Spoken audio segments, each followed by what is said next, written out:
I call the regular meeting for November 26, 2025 back to order. Before going into close, we had the recommendation on the floor that council received the 2026 budget preliminary estimate report and approved the process, the proposed 2026 budget assumptions and budget development timeline, and that was seconded by Councillor Johnston. That motion is automatically back on the floor as we resume. Any other comments or questions in the open regarding option number 1? I'm going to call the question then. All those in favor? And that is unanimous and carried. Thank you. Okay, resolutions, none. Correspondence. Is there any particular thing anybody would like to lift from correspondence? I know I'm interested in 11.4. 11.4 bill M216? Yes. Is that what you're also interested in? Anybody else? Okay, then I would like to make the recommendation that items 11.1, 11.2, oh actually 11.1 and 11.3 be received for information. Can I get a seconder? Seconded by Councillor Whittle. Discussion regarding receiving 11.1 and 11.3 for information. All those in favor? And that is unanimous and carried. 11.3, the Northeastern Accessibility Committee Invitation Meet and Greet. 11.2, is that what? No, I just said. Oh, sorry. 11.2. I'd like to. I don't need to make a recommendation for it. I would like to attend that. So if you could RSVP, that would be fantastic. Would anybody else like to go to the December 1st meet and greet at the GDI regarding the Accessibility Committee? I would like to be RSVP'd for it. Would anybody else like to attend? Okay. I would like to, but I don't know if I'm working or not. Yeah, okay. Yeah, okay. Do you need a recommendation for me to be? I think it's a free event, so It's a free event. yeah. I can let them know that you're coming. They'll roll out the red carpet for you. Oh yeah, of course. Don't say it. Okay, perfect. Sounds great. I'm really, really excited. Okay, so I make a motion that we receive that for information as well. Can I get a seconder? Seconded by Councillor Wall. Discussion. All those in favor? And that is unanimous and carried. Okay. I'd like to make the recommendation that we receive item 11.4, Union of BC Municipalities response to Bill M216 for discussion. Seconded by Councillor Wall. Thank you. As you can see, there are some changes to the government response regarding Bill 216. Sorry, I'm just trying to get there. If you want to take the floor, you're more than welcome to, Councillor Wall. So I've had quite a few conversations regarding Bill M216. Some of the concerns I have with it are that not all... The Professional Reliance Act. Yes, Thank you. That's why I was looking for the title of it. The concerns I have with it are that it compels municipalities to accept the reports as they are from any professional at a professional designation. That includes environmental, that includes engineering reports, that includes everything like that. So if we were to be given an OCP draft, for example, if it was written by a certified professional, we would have to accept it. I have an issue with that. I also have an issue. My apologies, Your Worship. I think Councillor Wall refers to development permits and yes, permits that would be or encouraged by the OCP. Yeah. Okay. My apologies. Thank you. Sorry, I should have been more specific on that. I do have some issues with it. I understand where the bill is coming from. It's trying to eliminate red tape. However, not all professionals are created equally. Mm-hmm. And the depth of those reports can vary wildly, as we have seen on this board as well.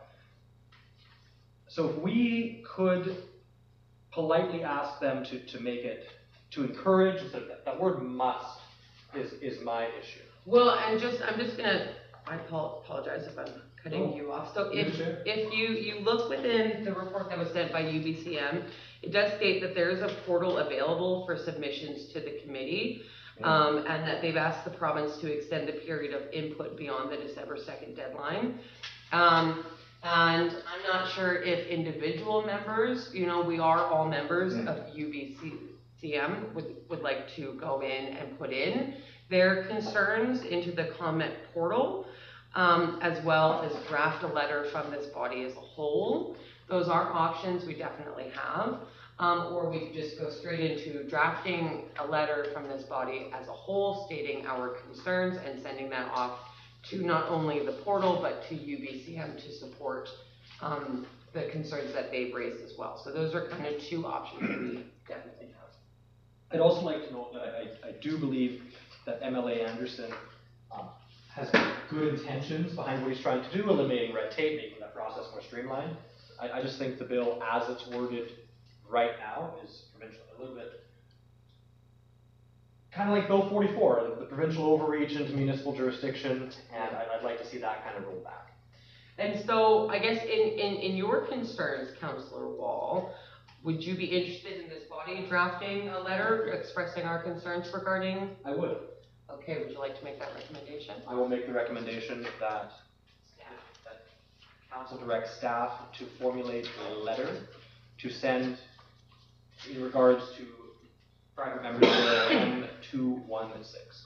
And would you like that sent directly to the I would like it sent to the MLA, the ministers, and UBCM? I would like that sent to MLA, our MLA, MLA Anderson, and to UBCM. Okay, can I get a seconder? Seconded by Councillor Whittle, thank you. Any discussion regarding doing that? Councillor Ravel? So, my interpretation of this is that it's an attempt to eliminate one of the items that are actually preventing some approvals from happening in the Lower Mainland in areas where it's a lot of applications all the time. Admittedly, during my time on this body, we really haven't ever denied something based off of a technical submission, a technical report. It's usually about how it fits within the community and, you know, all the various considerations that a council elected by the people of the community make in that situation. I understand that it's an attempt to try to reduce all these different wait times. Admittedly, I'm seeing that this would conflict with, I think it's bylaw 1050 from 2023 when we did our development processes bylaw. I think we even got a grant from the province to proceed with that work to refine our development process. And I think in almost every one of those different categories of permits, development permits, etc., it actually does have a step that says staff technical review, internal technical review. And my understanding of those discussions from that period were we wanted to have some sort of check in-house to make sure. I've never seen it delayed based off of a technical report, though, in my experience with this body. That might happen in other jurisdictions, but it's usually hung up because of it doesn't meet some of our requirements, or it's not something that fits within the community, et cetera, et cetera. So this is a very specific bill that's focused on a very specific issue. I wonder if, and I understand that they're open to different ways of approaching this bill to try to reduce the burden of red tape. But yeah, I think that we should provide suggestions through the portal, and maybe we don't need to do the full letter right now. I'm not really sure how to proceed, but I think that we can. It's difficult. It's a difficult one. I get the intent behind it, but then, as of course sitting in this chair, you know, trying to advocate for our local property owners and our citizens, I wouldn't want us to reduce our ability to advocate for the community. So that's kind of, yeah, it's a difficult one for sure. I think there's an opportunity for each of you as an individual to go on to the portal and submit concerns. I think the nice thing of supplying the letter to the MLAs as well as UBCM is it's speaking that united voice as well. And so I think it's sort of a bit of a like one of those double header kind of a deals. I do agree with going forward with writing a letter to UBCM, MLA Anderson, as well as our MLA here in Dawson Creek, just to really kind of define some of those parts as well. You know, and maybe making references to exactly what you are saying regarding those bylaw changes, regarding things that we've streamlined here with support from the province, and how that no longer is making sense, right? Yes.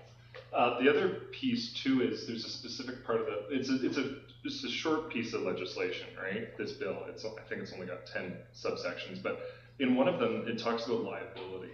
And so one concern that I'm curious about, and I think there was a recent publication by a law firm about it, but essentially it's when we accept a technical report, we might not be, as a municipality, fully relieved of the liability of the consequences of the technical report. So that's actually one of the pieces.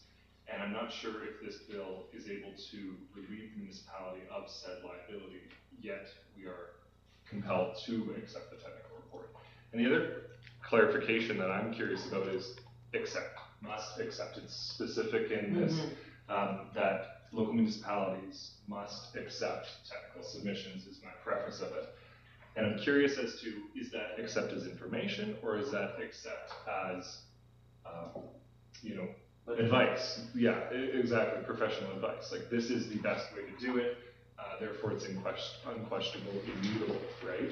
Whereas we can, professionals have their duties in regards to materials, substances, legislation, etc.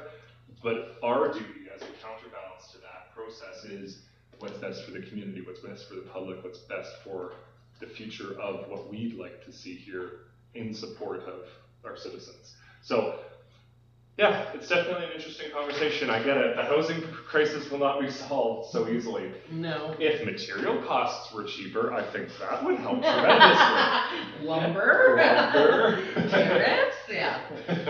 I would like to note that if council decides to send a letter, my intent behind the letter would be to say that it's a good idea to try to eliminate this red tape that's getting in the way of development elsewhere in the province. And if we can do what we can, if we can all work together basically to try to make housing construction cheaper and faster, that's what we want to do. Just that this might not be the ideal way to do that. Well, and it always runs into that whole blanketed bit too, right? The crises that are happening in Vancouver are not the same that are happening in the rural as well, right? On that note too, like, this is more of a bigger city item, I think, or you get councils that are sticking their nose way deeper into stuff than where they should be.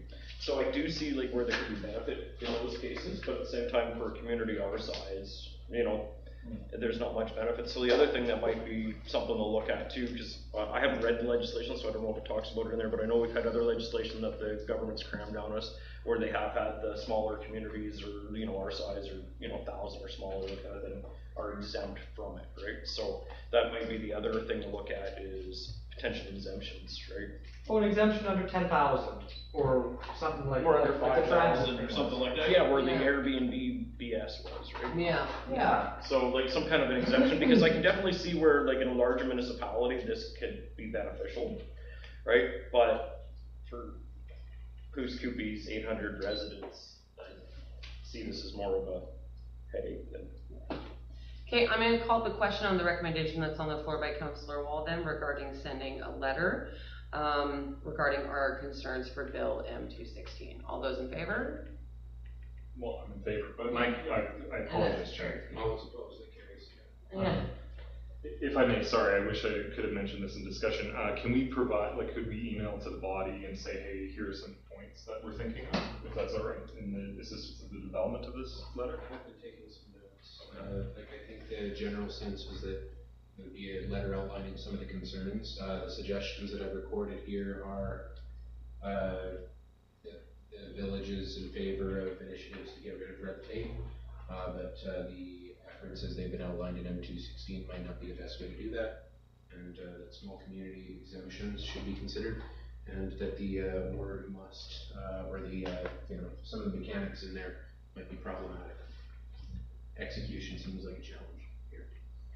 Those are the things that I've recorded, but I'm not sure if council has anything further to add, or maybe that's me taking too many liberties. I don't know. That's what I said. Discussion's concluded, sorry.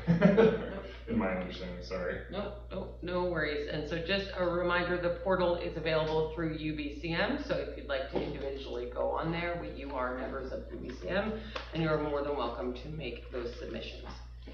All right, moving on to item number 12, bylaws. Anyone take on 12.1? 12.1, consolidate municipal fees and charges amendment bylaw number 1079, 2025. Recommendation that council adopt the consolidated municipal fees and charges amendment bylaw number 1079, 2025 as presented. Seconded by Councillor Johnston. Discussion? All those in favor? And that is unanimous and carried. Item number 12.2.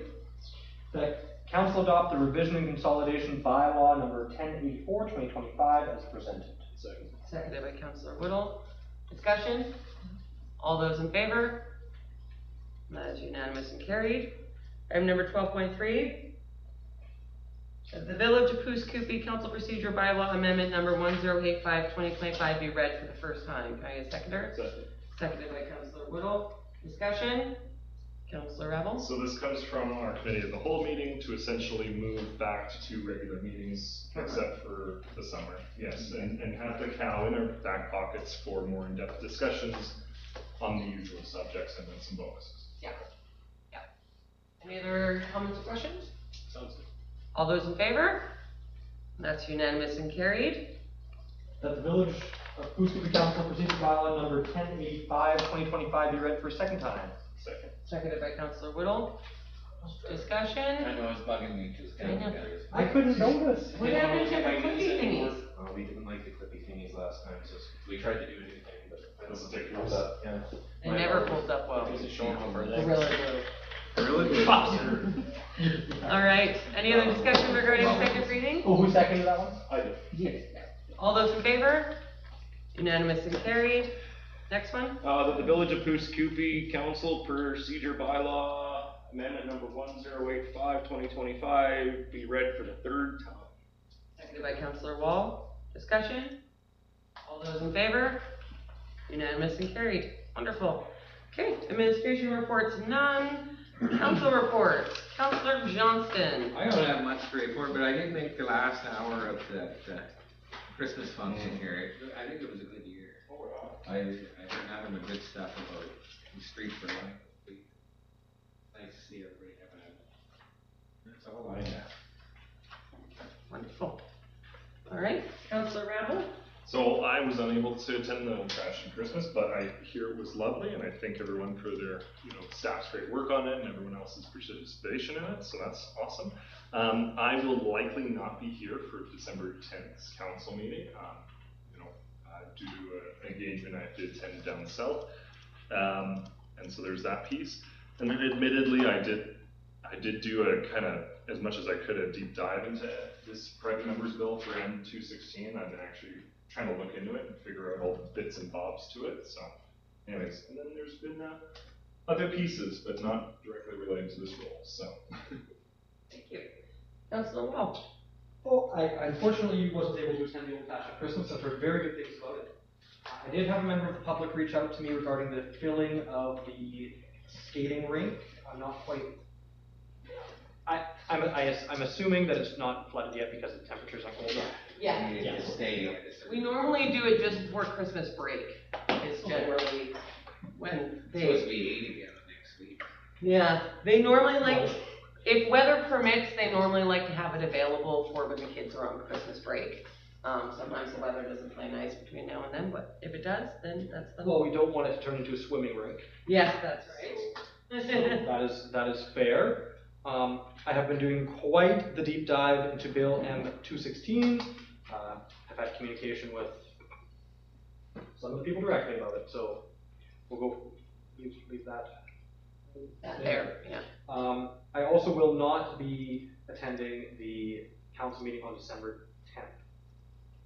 Does that make sense?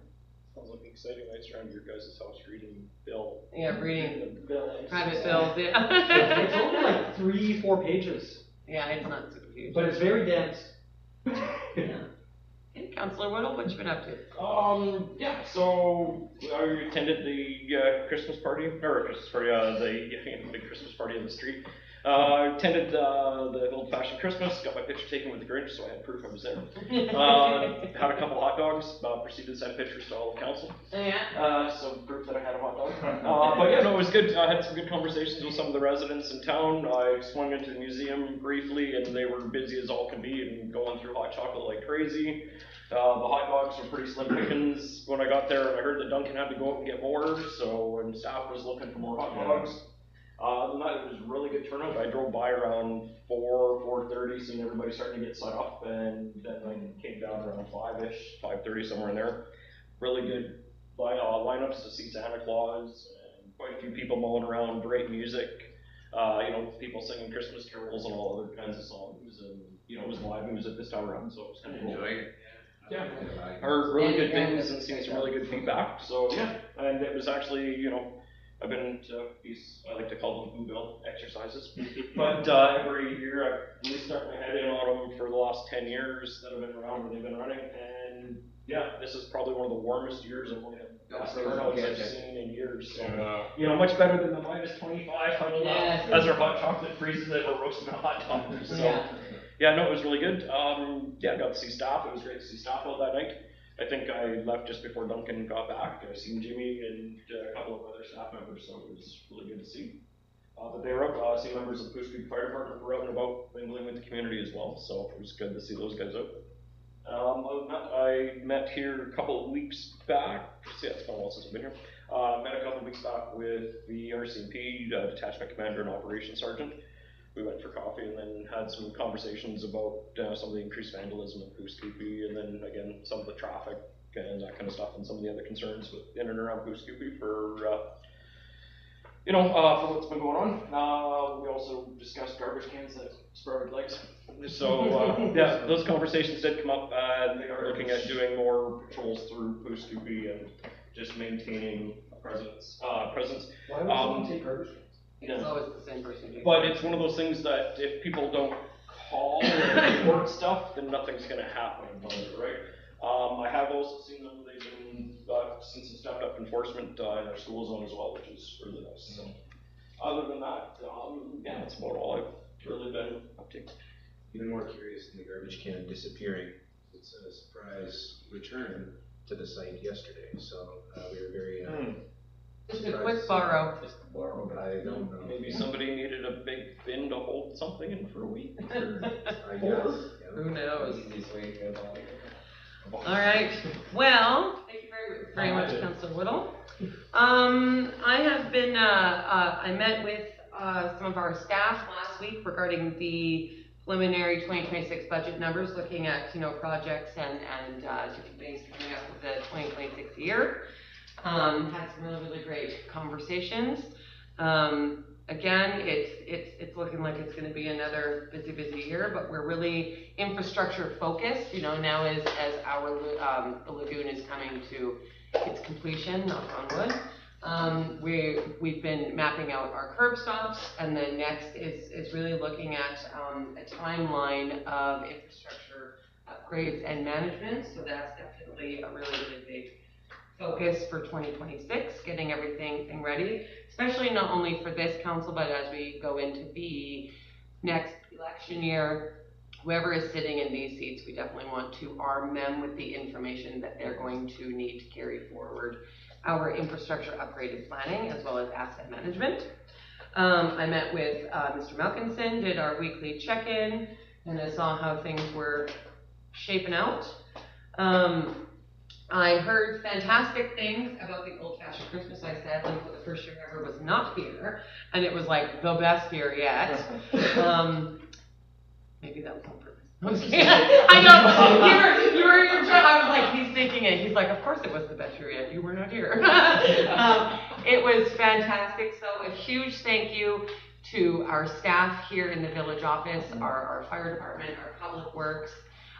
Staff spends on average about 3 months planning that. They work really hard, and I always find that you can really see that passion the night of. They've got every possible thing covered, and it really does take a village. And we had the Pouce Coupe Community Church out this year. We had the museum. We had the firefighters going. We had the sleigh rides. We had just work from every aspect. We had great live music. And so just a huge thank you to everybody that made our old-fashioned Christmas event such an absolute success. I know that I have heard from multiple people online making comments about how Poughkeepsie Throw is one of the best Christmas events in the region, so I thought that was pretty cool. And you know, honestly, we can only say that because of the hard work that is done by our staff, our public works, our volunteers, our nonprofits. And so just a huge, huge, huge thank you to you guys for all of that. And then I attended the Peace River Regional District meeting that happened on Thursday. Not a lot really came from there that I have to report at this meeting here. They're kind of getting into budget season, so same as us, a lot of things are sort of wrapping up and then heading towards budget. And so we're always in that weird time of year where some things are finishing up, slowing down, and then after Christmas we're gonna be running in a tailspin. So a lot of finishing up things going there. Sadly, none of us were able to attend the Walking the Path of Justice conference that happened at Ovintiv, but I heard that went really, really well as well. It was very well received. So congratulations to Dwight River and all of those that worked so hard to make the event possible. Just a reminder of things coming up, you know, budget talks, the village Christmas party is coming up, so I'm really hoping to see some of you guys there. Make sure if you don't know the date, get it from Mr. Malkinson before you go. And yeah, we're getting into the Christmas season, so it's about to be that weird slowdown time. Hopefully we don't hit any crazy -45s or anything with our water. I worry now every Christmas Eve. Most people are celebrating, and I'm like, if that one random pipe freezes again. So yeah, so just a huge thank you to everybody for the old-fashioned Christmas, and we're just going to keep on trucking along, getting ready for budget. Sleep well, guys. We're going to have a very, very busy new year. Yeah. All right, perfect. Question period. Nobody's here. We've already done our in-camera because we're killing it today. Nothing to rise and report, so I make the recommendation that we adjourn. Boom. Boom. Adjourn. I've got one question. Oh, we didn't know if we got it back in? No.